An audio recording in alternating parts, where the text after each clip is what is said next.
Hi everybody! Hello, hello! Welcome to our first Humane at Home. My name is Kate. I'm Carly. And we are part of your education team here at San Diego Humane Society. So normally we're out at schools and all over the place throughout San Diego, but since everybody is stuck inside now, we are going to be bringing our amazing education programs to you at home so you can watch and follow along in your living room. So we are going to be making this a series for now. It's going to be every Monday, Wednesday, and Friday at 2 p.m. So because it is Wednesday, because it is 2, we are bringing this to you live. And every single Wednesday is going to be a Wildlife Wednesday. So it's going to be some sort of wild animal theme. And then the Mondays and Fridays are going to be more focused on our pets. So definitely come back and tune in to learn about all the different animals that we have, how you can take better care of your pets, and you can learn all sorts of fun things.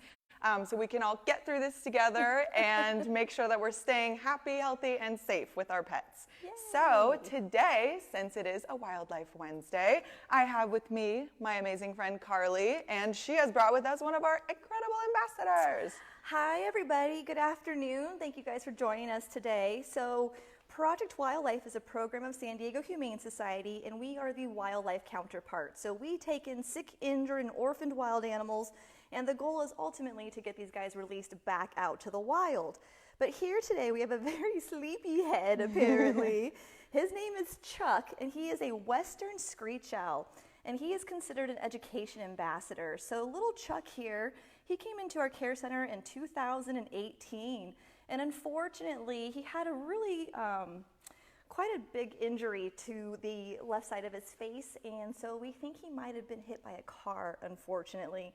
Sometimes owls are chasing their food along the road, and so if their food crosses the road, so do they, and unfortunately they don't look left or right. So it could be a possibility of what happened to him when he came into us. So we wanted to prevent the infection from spreading, so we actually had to remove that eye for him.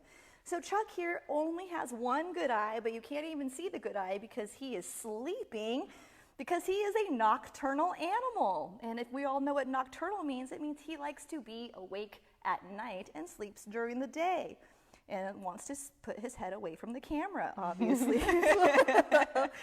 Surprisingly though, my friends, not all owls are nocturnal. We actually have burrowing owls here in San Diego, and these guys like to be awake during the day, so they're diurnal. But little Chuck here, he is a Western Screech owl. These guys can be found all over San Diego, and he has quite amazing adaptations. If you guys take a look at his coloring, he kind of looks exactly like a tree. So that's where these guys like to live. They're cavity nesters. So they're going to be in a place where there's a lot of trees around for them to go ahead and make a little hole, and that's where they're going to spend the most of their day. Other adaptations that this guy has about him, if you could see, is that they have really big eyes. Owls have such big eyes that we'll actually show you an example of a skull. This is a great horned owl skull, and this is a barn owl. So you can kind of see those eye sockets.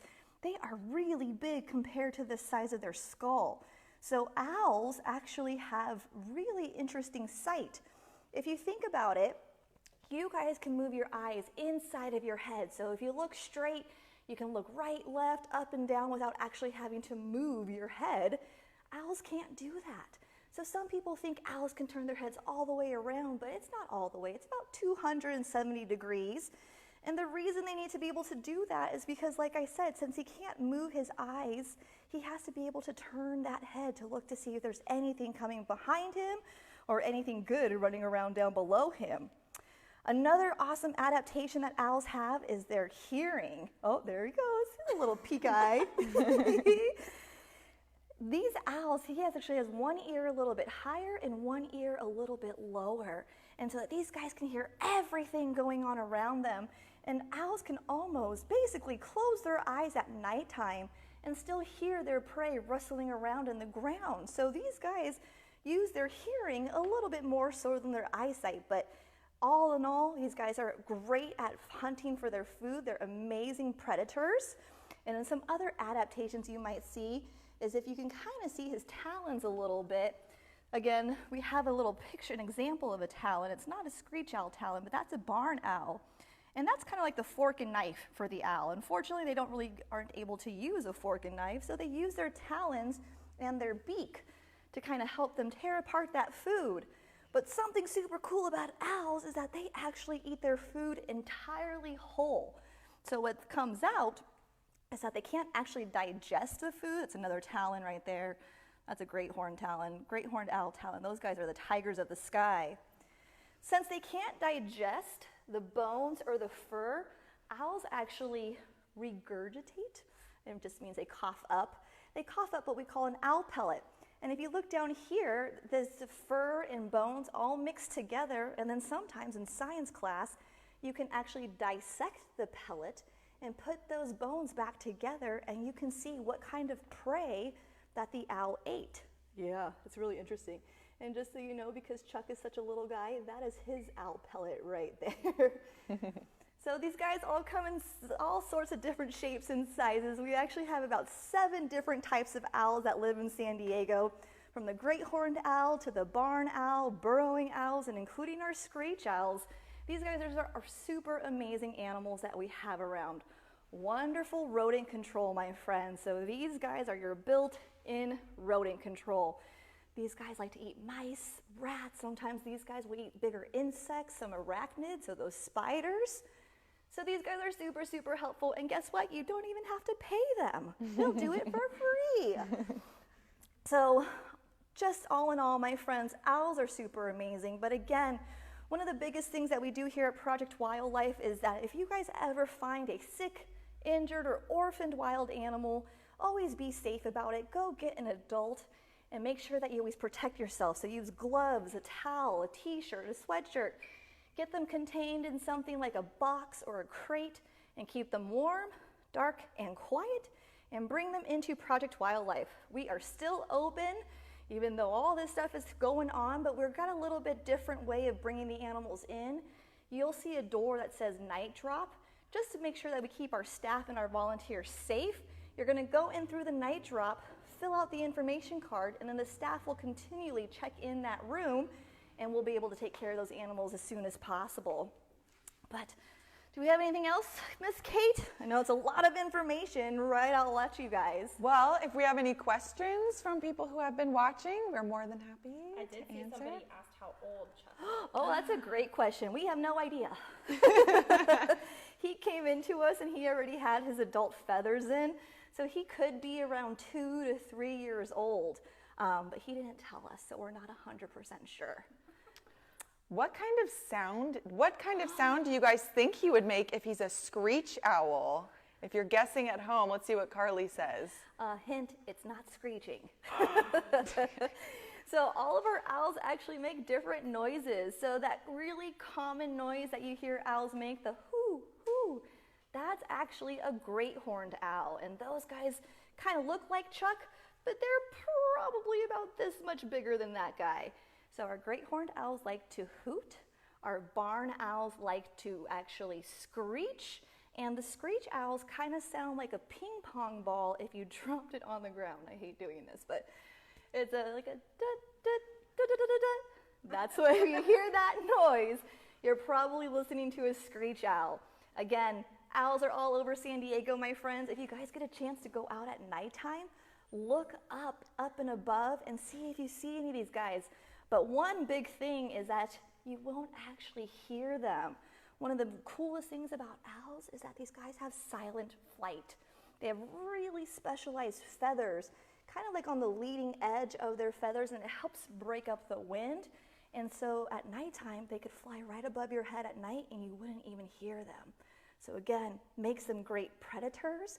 If you want to help out owls, my friends, if you want to maybe encourage them to come and take up residence around your house and be your built-in rodent control, consider putting up an owl box. But one thing is also bring your patience with you as well. Usually when you put up an owl box, it may take 1, maybe 2, possibly 4 years before the owl actually knows it's a great spot for it to come and live. But these guys can use your help since we're sometimes cutting down their trees. We want to make sure that we're helping them out, maybe plant some more trees to help these guys out, especially with this beautiful weather that we're having. makes the ground really easy to dig, and it's already raining for us so the trees can grow. So we have lots and lots of questions. Ooh, So okay. we'll try to answer as many as we can, and the rest we will put answers to in the comments. What is Chuck's favorite food? This guy likes little mice. They're frozen. We don't feed our ambassadors live food. We just want to make sure we're being humane as well, and we want to make sure that he actually can eat his food at nighttime. So he is actually really favorable to really tiny little mice. What is Chuck's lifespan? Do we know? Ooh. Out in the wild, about 8 to 10 years? 8 to 10. 8 to 10 if they're lucky out there. Do owls have a mate? Oh, do owls have a mate? Yes, you guys. These guys like to mate for life as well. So once they find that perfect partner, they're usually going to come back with each other. These guys will both, usually the females are sitting on the nest and sitting on the eggs, but the male will come and give her food to help her keep nourished. And then once these little guys are hatched, both parents will take responsibility in helping raise those kids, and then they're off, and then they'll come back together for the next breeding season. Does anyone want an owl as a pet now? Yeah. Unfortunately, guys, this is not a pet. Trust us, he really doesn't like Kate or myself. We just like to say that he tolerates us. But wild animals are never meant to be our pets, you guys. We actually hold a few different permits with the state of California and the U.S. government to allow us to have this guy. And the only way we can keep Chuck is if he's providing educational purposes for his cousins in the wild. So trust me, they smell a little bit as well. And if they regurgitate or cough up their food, you probably don't want that around in your house. So this guy, definitely not a pet. We don't actually pet him either. He doesn't enjoy it. He's not like a dog or a cat. So this is perfect for him, where he feels nice and safe. And if he didn't feel safe, he would not be asleep right now. So a couple people are asking, how large do these Screech owls This is it. He is I know, full-grown. that's my hand right there. So he's probably just as tall as my hand, and you can see my cute little nails from St. Patrick's Day. But this guy right here, this is as big as they're gonna get. So these guys come in all different shapes and sizes. Okay, a few more questions. Do owls lay eggs? Yes, they do. So he is a bird, and so there are some certain things that require him to be a bird. Feathers are one, hollow bones is another, laying eggs is one, and those are some his big adaptations as well. He doesn't lay eggs though, because he's not a girl. He's a boy. For people who tuned in late, can we talk about why he only has one eye again and how he came to us? Yeah, so my friends, a good Samaritan found this poor little guy on the ground. Found him right here in San Diego, and like I had mentioned earlier, this whole left side of his face was inflamed. We believe he was hit by a car. And so we actually don't think he has really good hearing on that side, and we actually removed his eye to prevent it from infecting the rest of his body. So always be on the lookout too, you guys, when you're driving at nighttime. So some of my adults out there, if you guys kind of take a look and make sure that you're kind of looking out for wildlife, because unfortunately, Project Wildlife, we tend to get a lot of animals in from car strikes, cat caught, dog caught. Sometimes their nests are disturbed. That's really great information right now because it's baby season. So if you guys are doing any trimming of the trees or mowing the lawn, please just take a look out for baby cottontails or hummingbirds.